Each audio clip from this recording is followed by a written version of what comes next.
ನಮಸ್ಕಾರ. ನಾನು ಲಕ್ಷ್ಮಣ ಅಂತ, ವಿಜಯಪುರ ಜಿಲ್ಲಾ ಪ್ರಧಾನ ಕಾರ್ಯದರ್ಶಿ. ಇವತ್ತು ಬಹುತೇಕವಾಗಿ ಕೆಲವೊಂದಿಷ್ಟು ಭ್ರಷ್ಟರು, ದುಷ್ಟರು, ನೀಚರು, ಲಂಚಕೋರರು, ಕಳ್ಳ ಅಧಿಕಾರಿಗಳು ಒಂದಿಷ್ಟು ಸಂಭ್ರಮ ಪಡ್ತಾಯಿದ್ದಾರೆ. ಅನ್ನೋಕ್ಕೆ ಕಾರಣ ಅಂದರೆ ಈ ಪೊಲೀಸ್ ಏನು ಆದೇಶ ಹೊರಡಿಸಿದ್ದಾರೆ ಅಂತ ಈ ಮಾಧ್ಯಮದಲ್ಲಿ ಏನು ಸುದ್ದಿ ಆಗ್ತೈತೆ. ಇದು ಮಾಧ್ಯಮದಲ್ಲಿ ಸುದ್ದಿ ಮಾಡಿರೋದು ಪೊಲೀಸ್ ಅಧಿಕಾರಿ ಅವರು ಆದೇಶದ ಪತ್ರ ಏನಂತ ಹೇಳ್ತಾ ಇದ್ದಾರಲ್ಲ, ಅದು ಆದೇಶ ಪತ್ರ ಅಲ್ಲ. ಅವರು ರಾಮನಗರ SP ಅವರು ಪೊಲೀಸ್ ಮಹಾನಿರ್ದೇಶಕರು ಕಳಿಸಿರುವಂಥ ಪತ್ರ ಅಷ್ಟೇ. ಅದನ್ನು ಇಟ್ಕೊಂಡು ಮಾಧ್ಯಮದವರು DG IGPಯಿಂದ ಆದೇಶ, ಏನದು ಗೃಹ ಇಲಾಖೆಯಿಂದ ಆದೇಶ, KRS ಪಕ್ಷದ ಕಾರ್ಯಕರ್ತರ ಮೇಲೆ FIR ದಾಖಲು ಮಾಡೋಕ್ಕೆ ಆದೇಶ ಹೊರಡಿಸಿದ್ದಾರೆ, ಈ ಥರ ಎಲ್ಲ ಸುದ್ದಿ ಮಾಡ್ತಾಯಿದ್ದಾರೆ. ಬಟ್ ಆ ಥರ ಅಲ್ಲ. ಅದು ಆ್ಯಕ್ಚುಲಿ ಅದು ಇರೋದೇ ಬೇರೆ, ಇವರು ಸುದ್ದಿ ಮಾಡ್ತಾ ಇರೋದು ಬೇರೆ. ಆ್ಯಕ್ಚುಲಿ ನಾನು ಎರಡು ವಿಷಯ ಹೇಳಕ್ಕೆ ಬಯಸ್ತೀನಿ. ಈ ಮಾಧ್ಯಮದವರು KRS ಪಕ್ಷದ ಕಾರ್ಯಕರ್ತರಿಗೆ ಗೃಹ ಇಲಾಖೆಯಿಂದ ಬಿಗ್ ಶಾಕ್ ಅಂತ ನೀವು ಟೈಟಲ್ ಹಾಕ್ಕೊಂಡಿದ್ದೀರಲ್ಲ, ಅದು ನಮಗೆ ಅನ್ವಯಿಸಲ್ಲ. ನೀವು ಹಾಕಿರೋದು ಸುಳ್ಳು ಅಂತ ಗೊತ್ತು. ಆದರೆ ಅದ್ರ ಬದಲಿ ನೀವು ಏನದು ಭ್ರಷ್ಟ ದುಷ್ಟ ನೀಚ ಅಧಿಕಾರಿಗಳಿಗೆ ಸಿಹಿ ಸುದ್ದಿ ನೀವು ಹಾಕ್ತಿರಲ್ಲ, ಕಾಮನ್ವಾಗಿ ಇಡೀ ರಾಜ್ಯವೇ ಖುಷಿ ಪಡುವಂಥ ಸುದ್ದಿ ಅಂತೇಳಿ, ಇಡೀ ರಾಜ್ಯಾದ್ಯಂತ ಭ್ರಷ್ಟ ಅಧಿಕಾರಿಗಳು ಖುಷಿ ಪಡುವಂಥ ಸುದ್ದಿ ಅಂತ ನೀವು ಟೈಟಲ್ ಹಾಕಿದರೆ ನಾವು ಇದಕ್ಕೆ ಮೆಚ್ಕೋತಿದ್ದೆವು, ಬಟ್ ಇದನ್ನು ಒಪ್ಕೋತಿದ್ದೆವು. ಆದರೆ ನೀವು ಹಾಕಿರೋದು KRS ಪಕ್ಷದವರು ಬಿಗ್ ಶಾಕ್ ಅಂತ, ಅದು ಅಲ್ಲ. ಈ ಥರ ಸುಳ್ಳು ಸುದ್ದಿ ಮಾಡೋದನ್ನು ಬಿಡಬೇಕು. ಒಳ್ಳೆಯ ಸುದ್ದಿ ಅಂತೂ ಮಾಡೋಂಗಿಲ್ಲ, ಆದರೆ ನಮ್ಮ ವಿರುದ್ಧವಾಗಿ ಈ ಥರ ಸುಳ್ಳು ಸುದ್ದಿ ಮಾಡೋದನ್ನು ಬಿಟ್ಟರೆ ಒಳ್ಳೆಯದು. ಇಲ್ಲಾಂದ್ರೆ ಪರಿಣಾಮ ಮುಂದಿನ ದಿನ ದೇವರನ್ನೋ ಇರ್ತಾನೆ, ಅನುಭವಿಸ್ತೀರಿ. ಯಾರಿಗೇನು ಆಗಬೇಕೋ ಅದು ಆಗ್ತೈತಿ. ಇವರು ಮಾಧ್ಯಮದವ್ರು ಎಷ್ಟು ಬುದ್ಧಿವಂತರು ಅಂತ ಈಗಾಗಲೇ ಗೊತ್ತಿದೆ. ಇವರು ಅಷ್ಟೊಂದು ಬುದ್ಧಿವಂತರು ಇದ್ದರೆ 3 ತಿಂಗಳು ಶಿಕ್ಷೆ ಮಾಡಿಕೊಂಡು ಜೈಲಿಗೆ ಹೋಗಿ ಬೀಳ್ತಿದ್ದಾರೆ. ಈ ಥರ ಸುಳ್ಳು ಸುದ್ದಿ ಮಾಡಿದ್ದಕ್ಕೆ, ಮತ್ತೊಂದು ಮಾಡಿದ್ದಕ್ಕೆ ಈ ಥರ ಆಗ್ತಾಯಿರೋದು. ಆದರೆ ಮಾಧ್ಯಮದಲ್ಲಿ ಆಗಿರೋಂಥ ಸುದ್ದಿ ಅದಲ್ಲ, ಅದು ಸುಳ್ಳು ಸುದ್ದಿ ಹಬ್ಬಿಸಿದ್ದಾರೆ. ಅದನ್ನು ಹೊರತುಪಡಿಸಿ ಇವರೇನು ಕೇಸ್ ಹಾಕಬೇಕು ಅಂತ ಹೇಳ್ಕೊಂಡು ಏನಾದ್ರು ಪತ್ರದಲ್ಲಿ ಬರೆದಿರಲ್ಲ, ಅದನ್ನು ನಾನು ಸ್ವಾಗತ ಮಾಡ್ತೀನಿ. ನಾನು ವೈಯಕ್ತಿಕವಾಗಿ ನಾನು ಅದನ್ನು ಸ್ವಾಗತ ಮಾಡ್ತೀನಿ. ಯಾಕಪ್ಪ ಅಂದರೆ ಇದೇನು ಹೊಸದಲ್ಲ. ಈಗಾಗಲೇ ಒಂದು 200ಕ್ಕಿಂತ ಹೆಚ್ಚಿನ ಕೇಸು ನಮ್ಮ ಸೈನಿಕರ ಮೇಲೆ ಇದ್ದಾವೆ. ಹಾಗಾಗಿ ಇದೇನು ಹೊಸದಲ್ಲ. ಕೇಸ್ ಹಾಕ್ರಿ ಅಂತ ಅವ್ರು ಹೇಳೋದೇನು ಹೊಸದಲ್ಲ. ಇವರು ಹಾಕ್ರಿ ಅಂತ ಹೇಳೋಕ್ಕೆ ಮುಂಚೆನೇ ಪೊಲೀಸರು ನಮ್ಮ ಮೇಲೆ ಕೇಸ್ ಹಾಕಿದ್ದಾರೆ. ಸುಮಾರು 200 ಚಿಲ್ಲರೆ ಕೇಸು ನಮ್ಮ ಮೇಲೆ ಹಾಕಿದ್ದಾರೆ. ನಾವು ಕೇಸು ಇದ್ದಾವೆ, ಅದನ್ನು ಕೋರ್ಟ್ನಾಗ ಹೋರಾಟ ಮಾಡ್ತಾಯಿದ್ದೇವೆ. ಅದನ್ನು ಹೊರತುಪಡಿಸಿದ್ರೆ ಇದ್ರಾಗ ಏನು ಹುರುಳಿಲ್ಲ. ಬಟ್ ಈ ಥರ ಸುದ್ದಿ ಮಾಡ್ತಾ ಇರೋದ್ರಿಂದ ಕೆಲವೊಂದು ಭ್ರಷ್ಟ ಅಧಿಕಾರಿಗಳು ಅದನ್ನು ಸಂಭ್ರಮ ಪಡ್ತಾಯಿದ್ದಾರೆ ಮತ್ತು ಖುಷಿ ಪಡ್ತಾಯಿದ್ದಾರೆ. ನಾನು ಒಂದು ಪ್ರಶ್ನೆ ಕೇಳ್ತೀನಿ. ಈಗ ಈ ಪ್ರಶ್ನೆ ಅಥವಾ ಮಾಧ್ಯಮದವ್ರಿಗಾಗಲಿ ಅಥವಾ ಅಧಿಕಾರಿಗಳಿಗಾಗಲಿ, ಈಗ ಉದಾಹರಣೆಗೆ ತೊಗೋಬೇಕಾದ್ರೆ ಈ ಕಳ್ಳ ಕಾಮುಕ ಚಂದು ರಾಠೋಡ್ ಈತ ಏನು ಭ್ರಷ್ಟಾಚಾರ ಮಾಡಿದಾನಲ್ಲ, 4 ವರ್ಷ ಆಯಿತು ಆತನ ವಿರುದ್ಧ ದೂರು ಕೊಡ್ತಾಯಿತ್ತು. ರಣಹೇಡಿ ಕೈಲಿ ಆಗದೇ ಇರುವಂಥ ಜಿಲ್ಲಾ ಆರೋಗ್ಯ ಅಧಿಕಾರಿ 4 ವರ್ಷ ಆದರೂ ಆತನ ವಿರುದ್ಧ ಯಾವುದೇ ಕ್ರಮ ತಗೊಂಡಿಲ್ಲ. ನಾವು ಕೊಟ್ಟಂಥ ದೂರಿಗೆ ಒಂದು ಉತ್ತರನೂ ಬರೆದಿಲ್ಲ. ಇಂಥ ಅಯೋಗ್ಯ ಅಧಿಕಾರಿಗಳ ವಿರುದ್ಧ ಹೋರಾಟ ಮಾಡೋದು ಅಥವಾ ಅವ್ರನ್ನ ಸನ್ಮಾನ ಮಾಡೋದು ತಪ್ಪ? ನಾವು ಸನ್ಮಾನ ಮಾಡೋದು ತಪ್ಪು ಅಂದಾಗ ಆತ ಎಸಗಿರುವಂಥ ನೀಚ ಕೃತ್ಯಗಳು, ಬಾಣಂತಿಯರ ವಾರ್ಡ್ನಾಗ CC ಕ್ಯಾಮ್ರಾ ಕುಂದಿರಿಸಿ ಅವರು ಶಿಶುಗೆ ಹಾಲು ಉಣಿಸೋದು, ಸ್ನಾನ ಮಾಡೋದು, ಇಂಥ ಬಟ್ಟೆ ಬದಲಾಯಿಸೋದು, ಇಂಥದ್ದೆಲ್ಲನೂ ನೋಡ್ತಿದ್ದಂಥ ಕಾಮುಕನನ್ನು ರಕ್ಷಣೆ ಮಾಡ್ತಾ ಇದ್ದಾನಲ್ಲ ಇವ ಜಿಲ್ಲಾ ಆರೋಗ್ಯಾಧಿಕಾರಿ. ಹಂಗಾದ್ರೆ ಇವ ಮಾಡಿದ್ದು ಸರಿನಾ? ಅಥವಾ ಅವ ಚಂದು ರಾಠೋಡ್ CCTV ಕೂಡಿಸಿ ಬಾಣಂತಿಯರ ಆ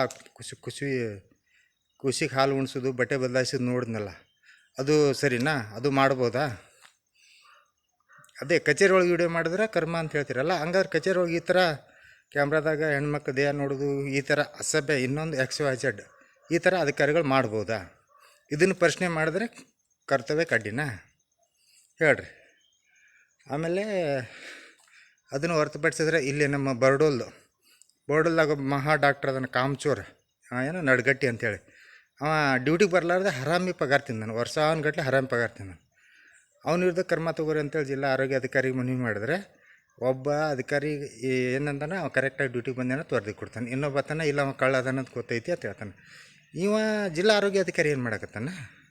ಅದಕ್ಕೆ ನಾವು ಅವನಿಗೆ ಅಯೋಗ್ಯ ಅಧಿಕಾರಿ ಅನ್ನೋದು. ಯಾಕಂದ್ರೆ ಆ ಸ್ಥಾನದಲ್ಲಿ ಅವನು ಇರೋಕ್ಕೆ ಯೋಗ್ಯ ಅನ್ನಲ್ಲ, ಅದಕ್ಕೆ ಅವನಿಗೆ ಅಯೋಗ್ಯ ಅಧಿಕಾರಿ ಅನ್ನೋದು.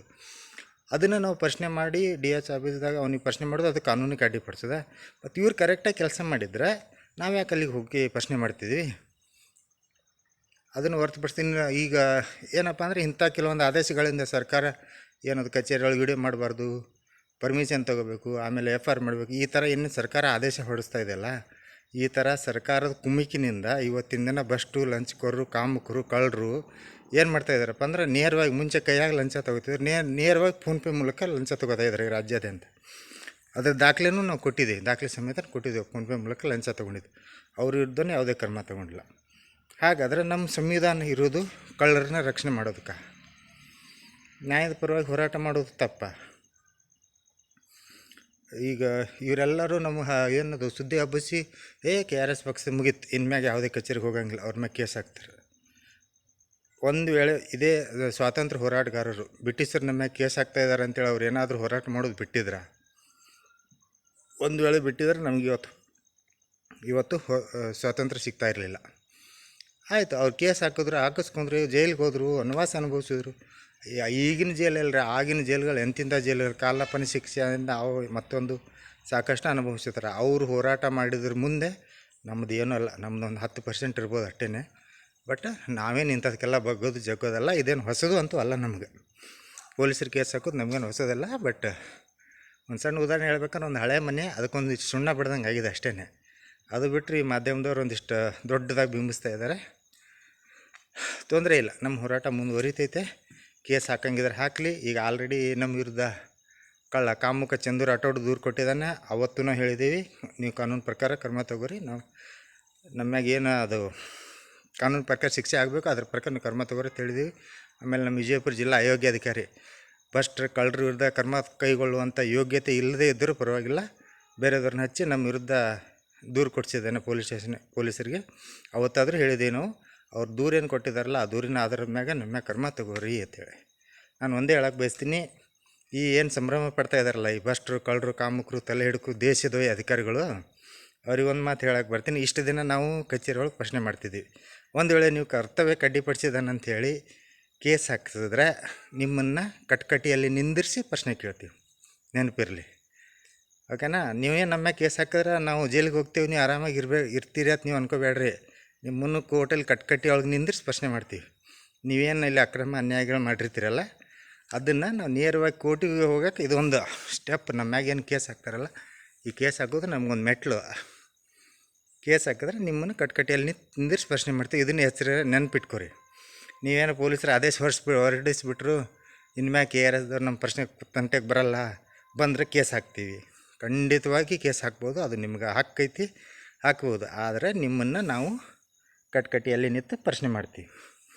ಉದಾಹರಣೆಗೆ ಹೇಳ್ಬೇಕಂದ್ರೆ, ಈ ಜಿಲ್ಲಾ ಆರೋಗ್ಯಾಧಿಕಾರಿ ನಮ್ಮ ವಿರುದ್ಧ ಏನು ದೂರು ಕೊಟ್ಟಿದ್ನಲ್ಲ, ಒಂದು ವೇಳೆ ನಮ್ಮ ಮ್ಯಾಗೆ FIR ಆಗಿತ್ತು ಅಂದರೆ ಆತನನ್ನು ಕಟ್ಕಟ್ಟಿಯಲ್ಲಿ ನಿಂದಿರಿಸಿ ಪ್ರಶ್ನೆ ಮಾಡ್ತಿದ್ದೀವಿ. 4 ವರ್ಷದಿಂದ ಏನು ಕಡಲೆಕಾಯಿ ತಿಂತ ಇದ್ದೇನಪ್ಪ, ಇಲ್ಲಿವರೆಗೆ ಯಾಕೆ ಬೇಕಿತ್ತು, ಇಷ್ಟು ದಿನ ಯಾಕೆ ಮಾಡಿಲ್ಲ, ನಾವು ಪ್ರಶ್ನೆ ಮಾಡ್ತಿದ್ದೇವೆ. ಯಾಕಂದರೆ ಇವರು ಕಳ್ಳರು ಇರ್ತಾರೆ, ಕಳ್ಳರನ್ನೇ ನಾವು ಪ್ರಶ್ನೆ ಮಾಡೋದು, ಒಳ್ಳೆಯವ್ರನ್ನ ಯಾವತ್ತೂ ಪ್ರಶ್ನೆ ಮಾಡಲ್ಲ, ಅವ್ರನ್ನ ಗೌರವಿಸಿ. ಇಷ್ಟು ಹೇಳಕ್ಕೆ ಬಯಸ್ತೀನಿ. ಜಿಲ್ಲೆಯಾದ್ಯಂತ ಯಾವುದೇ ಕಾರ್ಯಕರ್ತರು ಈ ಏನು ಸುದ್ದಿ ಆಗ್ತದಲ್ಲ, ಇದಕ್ಕೆ ಯಾವುದು ಭಯ ಪಡಬೇಕಾಗಿಲ್ಲ. ಇದೇನು ಹೊಸದು ಅಂತೂ ಅಲ್ಲ. ಈಗ ಹಿಂದೆ ಏನು ಮಾಡ್ಕೊಂಬಂದಿದ್ದಾರೆ ಅದನ್ನೇ, ಬಟ್ ಅದನ್ನು ಮೊದಲು ಮೌಖಿಕವಾಗಿತ್ತು, ಇವಾಗ ಒಂದಿಷ್ಟು ಅದನ್ನು ಸುದ್ದಿ ಮಾಡಿದ್ದಾರೆ ಅಷ್ಟೇ. ಬಟ್ ಧನ್ಯವಾದಗಳು ಮಾಧ್ಯಮದವ್ರಿಗೆ. ಈ ಥರ ಸುಳ್ಳು ಸುದ್ದಿ ಮಾಡೋದ್ರ ಮೂಲಕ ಆದ್ರೂ ನಮ್ಮ ಸುದ್ದಿ ಮಾಡಿದ್ದೀರಲ್ಲ, ಒಳ್ಳೆಯದಾಗಲಿ. ನಮಸ್ಕಾರ.